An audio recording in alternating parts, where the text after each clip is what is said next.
Hallelujah. Okay, nianasad kita karon sa ato ang message, no? No, nalay pa ganihang buntag kagabi nagdamgo ko, no, nga pero medyo libog siya, pero related siya bahin sa spiritual nga pero wala pa kay na ako nakuha ang iyahang kahulugan. Unsa jud ang kahulugan ato or explanation ato, kay medyo katag siya pero spiritually related siya. Tapos kipakita niya sa kuan na mga tao po dito nga kauban ako sa churches, na mga kauban ako sa churches dito. So pero di pa na ako makuha unsa jud significant ato. So karon pag mata na ko ganiyang buntag, so sa kuha adlong igpapahulay. So adlong igpapahulay jud karon is ang Saturday jud is ang adlong igpapahulay. Kung basihan jud nato sa ato ang kalendar, so ikapitong adlaw man siya. So kani ang adlaw nga gipanalanginan sa Dios, no, nga ang mga tao tapos ni santo lang sa akong pagmata na ko gipangutana, murami nag-exchange og kanang sa Ginoo ba, no, kanang sa mind lang ba, no. Ko Lord, unsa gyud ang tanan pa jud nga sa adlong igpapahulay. Kay mostly na focus magud sa adlong igpapahulay, kay mostly Christian man God is dili na kay sila kanang gyud sa bahin sa adlong igpapahulay, kay si Jesus Christ lagi daw gisulti ni Jesus Christ nga siya magbuot sa adlong igpapahulay. Pero ang tinuod ay ani mga igsuon, yes, kay si Jesus Christ man good mercy, grace, mao na siya. So sa adlong pagpahulay kay hinumdum nga si Jesus Christ nangutlo og uhay, nang ayo siya sa mga masakiton, no? Nya pwede ta magpakaon sa ato ang mga kahayupan, pwede man ta mokaon sa adlong igpapahulay. Ang gipasabot ni Jesus Christ didto nga kinahanglan masking sa adlong igpapahulay padayon gihapon ang pagkamatarong, pagkamaayo, no, dili kay ayaw mo kay adlong igpapahulay, sunay kailangang emergency. For example, kay tungod ang mga tao man kung nakasala pa, ta kita tanan tanan, so dili good perfect ang ato ang life. So mao na nga daghan pag emergency nga kailangang buhaton. So ato na siyang himay-himayon karon, no, so sa among exchange nga ganiha sa Holy Spirit. So mao na pagmata nako mo tumurag nag-istorya mi dayon, no. So bago na magampo ta. Hallelujah, hallelujah. O Dios amahan, Dios nga labing gamhanan, labing halangdon ug labing balaan nga Dios, Ginoo sa mga Ginoog, hari sa mga hari, ang Dios nga naghatag kanamo kinabuhi, ang Diyos nga nagpuno sa grasya, puno sa gugma, sa kaluoy.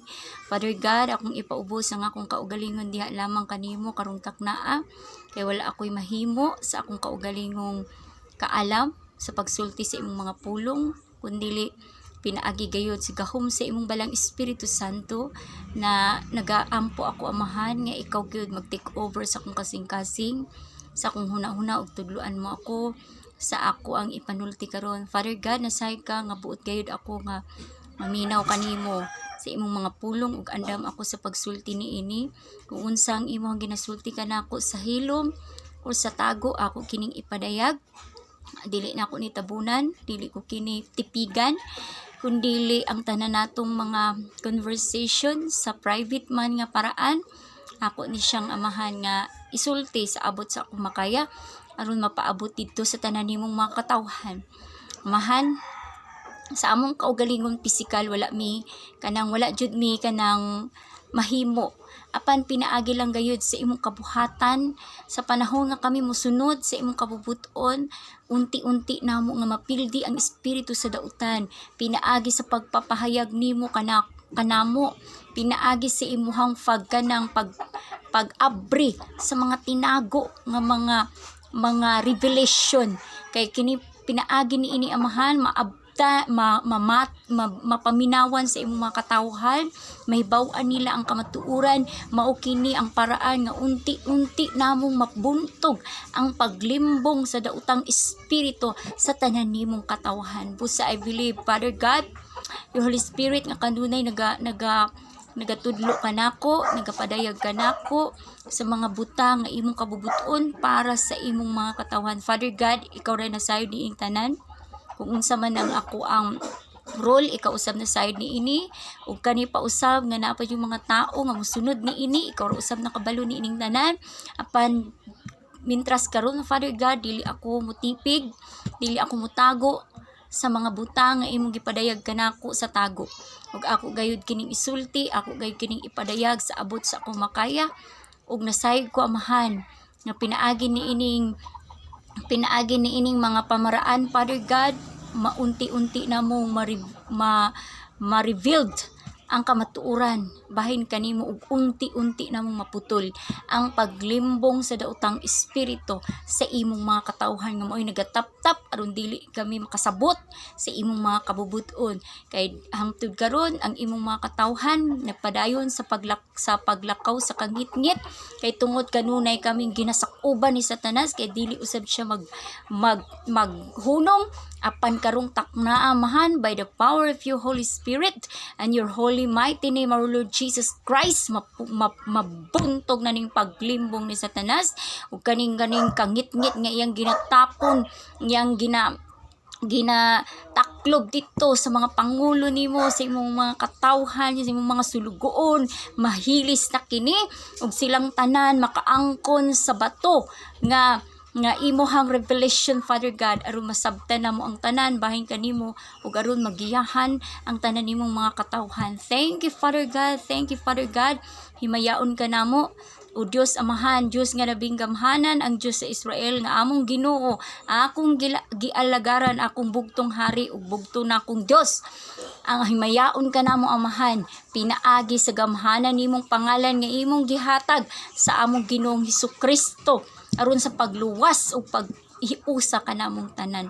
Hallelujah, hallelujah, ang dungog ug ang himaya amahan, imo lamang hangtod sa kangturan. In Jesus' name, thank you, Father God, amen and amen. Hallelujah. Okay, magpadayon tano. So mao to ang gipaano sa ato, kay ang adlaw gipahulay is importante pud ni siya sa Ginoo, kay nagod ni siya sa napulo ka sugo. So sa napulo ka sugo is ang paglab manggod sa Ginoo, mga igsoon, ang paglab sa Ginoo duha man siya ka commandment, no, gihatag sa atong Ginoong Hesus. Naingon siya dinhi nga ang first is higugmaon nato ang Dios sa tibok natong hunahuna kasing-kasing kusog ug tibok natong kalag. So wala siya na usab mga igsoon kung unsaon nato paghigugma ang Dios. So mao gihapon to ang iyang requirements nga dili ta niya pasimbahon sa masking kinsa, no, dili ta ginaforbid ta sa Ginoo nga magsimba sa masking unsa nga mga ribulto, masking sa panahon na ni Jesus, masking si Jesus Christ na karon. So naalay mga detalye nga ginausab si Jesus Christ, no, na siya mga proseso nga ginausab. So mao to nga hinahimo siyang new covenant. Pero actually ang kabubuton sa amahan wala gyud na usab. No, kung unsa tong gitudlo sa amahan kaniadto is mao gito siya ang sundo nato hangtod karon. Kaya lang kabalo man gud ta, kay kita na tawo man ta karon, wala man ta na tawo sa panahon ni Moises, no, katong panahon po ni Moises atong kaniadto is nangamatay na pod. Pero sa dihang nagpasa-pasa na ang mga kasulatan, nay mga nahitabo diri nga mga wala nato na sayran. So pero dili ta malimbungan kung ang Holy Spirit may magtudlo sa atoa. So mao na importante karon ang Holy Spirit. So para sing ana, imbes 7 ikapitong adlaw is dapat Saturday. O tungod sa mga tao nga namahala na pod sa relihiyon kaniadto, mao na nga nakurap. Nahimo nung Sunday ang adlawng igpapahulay, pero actually dili siya Sunday. So 7th day dapat Saturday siya. So mao na yung mga corruption dito. Pati pod ang teaching, pati pod ang interpretation, na siya'y corruption na hitabo. So mao na ingon ko sa inyo ha, ang tanang gisugo sa Dios kay Moises tama, pero naalay mga tao nga nagakurap jud siya. So ginakurap nila. So mao nagkikinahanglan nato ang Holy Spirit nga mag-interpret. So dili ta mo copy kung unsay gipang ano na sa atong mga pangulo, gipasapasahan nato. So makita nato diri nga na may sumangutana gyud ta sa Holy Spirit, kay naamang goy mga diri manggod kung mubasi ta verse to verse, maano gyud ta, ma-confuse ta, mo nang iban malaglag, mo nang iban ma-discourage. Unsa man ning Bible, uy, na may mga contradiction. So ngano man nag-contradict dito pikas na apoy nag-contradict. So naa na siya mga verses nga nag-contradict dito. Pero kinahanglan ang Holy Spirit. No, sa Holy Spirit ta mag-ano gyud ta mga mangutana gyud ta sa Ginoo. Lord, nganong ing-ani man o nganong na may mga contradiction sa Bible. So kay tungod kita mga tao wala ta kabalo. So mao na kinahanglan mangutana gyud ta sa Ginoo. No, sa Ginoo gyud ta mangutana para sing aning adlaw igpapahulay. Pare sa interpretation sa duha kadakong sugo. Okay? Duha kadakong sugo, wala siya giusab ang interpretation. Mao gihapon siya ang interpretation. Kaya lang, himuon dyan nato sa tibok na tong kasing-kasing hunahuna, kusog og kalag, ibig pasabot, ibutang dyan nato sa tong kasing-kasing, lalo na sa pagsimba sa mga Diyos, sa pagsimba sa Diyos. No, kailangan jud wala i-ano gyud nato sa atong kasing-kasing nga ang Dios nasa atong kasing-kasing, no, sa atong hunahuna. No, sa ato ang pag-ano nga, wala joy lain. Wala joy laing Dios nga among simbahon. No, wala joy laing simbahon, masking kinsa, wala. So, kay mauna ang nasa 10 Commandments, ayaw ka mo pagsimba og laing Dios. So, ikaduha, do not create graven images. O, pag moingon ang sa 10 Commandments, do not create graven images, wala gyud tay buhaton. Masking unsang mga litrato, mga unsa, wala gyud na siya. So, mao na siya ang first interpretation sa first commandment, sa first greatest commandment, ha? Mao na interpretation. So, ikatulo is ang adlawng igpapahulay. So, ang adlawng igpapahulay, ano kay ni sa Ginoo kay gi? Naamang goy adlaw jud nga iyang gidedicate na iyan ang gipanalanginan, no? So, mao ni karon, so daghan kay na tan-awa mga Kristohanon karon, Sundays ang ilaha. Nya ang Sundays is first day man na siya. First day of the week na ang Sunday. So, mao na, kung mubalik ta, so wala ta nakatuman. Pero, kung gituman po nato, nga, okay, natay pahulay every week. Okay, sige, sawa-sawa ta. Natay ibutang nato, sa, at least sa usa ka semana, natay pahulay. Unya, sa adlawng igpapahulay, wala man pud sila na mahulay. Okay, sa adlawng igpapahulay, wala pud sila na mahulay. Nagtrabaho noon sila, mga priest, mauno ipagsimba nila, mauno ipagtrabaho sa mga priest, sa mga mas daghan noon sila trabaho sa adlawng igpapahulay nga tigpahulay man. So wala nila natuman.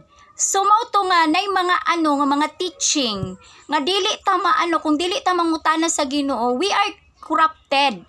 So wala ta kabalo nga wala day ta kasunod kay ang atong mga pangulo gipasapasahan na pud nila, I don't care naman kay ni sulti man si Jesus Christ nga dili importante. No, wala nagsulti si Jesus Christ ana nga dili importante ang adlawng igpapahulay. Pero ang gipasabot sa atong Ginoong Hesus, katong adlawng igpapahulay balaanon gihapon nato, pero ang pagkamatarong, ang pagkamaayo dili tanggalon. Kay para sing ana sa adlawng igpapahulay na ay mga kailangan nimong mga gigutom nga mga kailangan man na nimong pakanon. Imbutay sa inyong mananap. Kailangan man na ninyong pakanon. Okay, kay katik kita manggod, wala pa ta na perfect, kitang tanan nakasala. So napay mga tunglo sa tuwa. So sa panahon sa adlawng igpapahulay ni mga tao nga masakiton. Para sing ana, ganihang buntag misa kanang pagmata nako, mao dyan na pangutana ko nako, Lord, unsa man yung sa adlawng igpapahulay? No nya, pagpapano Lord kung ang kanang nay masakiton ang mga doktor? Dahil sa mga doktor.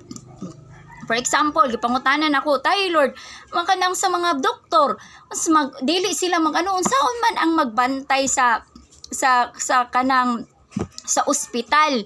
So ang kanang murag pud siya sa kuha nga kinahanglan maibase gud nila sa pagkamatarong. Okay? Basihan na to sa pagkamaluluyon. Ibig pasabot sa tong Ginoo ang mga importanteng mga butang. Okay? Emergency. Okay? Nga atong i-consider. Okay? Kay masking ang mga priest ni atong panahon natay sa adlawng igpapahulay nay moadto sa mga priest nga nay nagtinga. Doon ay nagtinga na ay atong panahon niya kailangan gusto niyang patawag ang pastor atong panahona kay gusto siya magpaampo, gusto siya moadto gihapon siya kay tungod emergency, kinahanglan Okay, so kay tungod emergency gyud siya kinahanglan. So mao to ang gipasabot sa atong Ginoong Hesus. So nay mga panghitabo nga mahitabo sa atong kinabuhi nga gikinahanglan jud especially sa atong pag-ano sa atong isig katao. So mao tong gipasabot sa atong Ginoong Hesus, pero kung dili siya necessary, dili siya importante, dili gyud nato buhaton.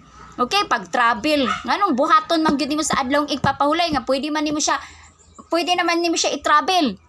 No, sa laing adlaw. Nganong sa adlaw igpapahulay mangyod? O para sing aning nay mamalit og tambal.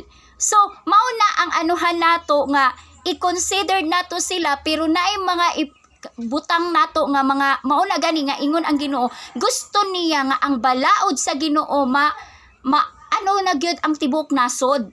No, ang tibok nasod jud makabalo sa Ginoo kay para ang tanan makasunod.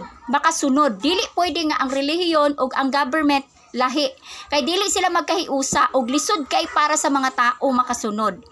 So kay kung ang religious ug ang government magkasinabot sila karon, so sila ang maoy para sa tanang mga katawhan. Okay? So mao na ang gusto sa Ginoo ron nga kailangan daugon sa nato ang government. So mao na spiritual leaders.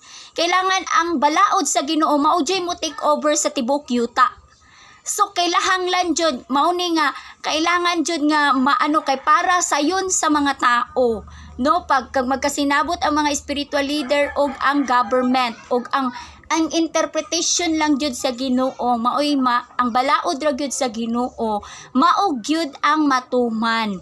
No, kay mao gyud na siya ang purpose sa Ginoo ug diha nato madaog si Satanas. Abi ba ninyo mga sa damor nga sige kog pangstorya sa inyo ha, unti-unti na tong ginadaog si Satanas. No, kay tungod na mga revelation nga every time nga naay kanang ginaayos ang Ginoo, ginaano nato ang paglimbong ni Satanas. No, ginaano nato ba ginaano mo na si Satanas masuko siya kay ngano man maano man siya kanang maano ang iyang paglimbong sa mga katawhan, kanang maano na siya kanang unsa na ma-rebuild siya ba, ma-rebuild. So mao na karon ang akong ginaano sa inyo ha, mao ning ginaano sa Ginoo nga kailangan ayuson nato ang tanan. So kinahanglan ang spiritual leaders ug ang government magkahiusa gina sila. So pinaagi ni ana magkahiusa ang tanang katawhan sa pagpildi kay Satanas. So mao ni siya diri ang purpose sa atong Ginoo. Dili man gud ni siya pwede nga kita lang diri nag-ano-ano, dili man ing ana sa Ginoo. Kay ang purpose sa Ginoo tanan mang katawhan. Iyahang daugon. No, daugon mao na ang pagpildi nato kay Satanas. So kung makita na nato nga ni ano na ang nasod nato, nagkahiusa na ang katawhan. So mga spiritual leader mao nay mahibaw-an ninyo nga nidaog na mo. No, kung ang inyo nang na-take over ang tayo diri sa Pilipinas, kawong mga pastor, mahibaw-an ninyo nga nidaog na mo kung ang balaod sa Ginoo mao na gyud ang ginagamit sa atong government. No, og sa tanang mga tao. So diri nato nahibaw-an nga nidaog na ta. So kinahanglan mahibaw-an na ninyo.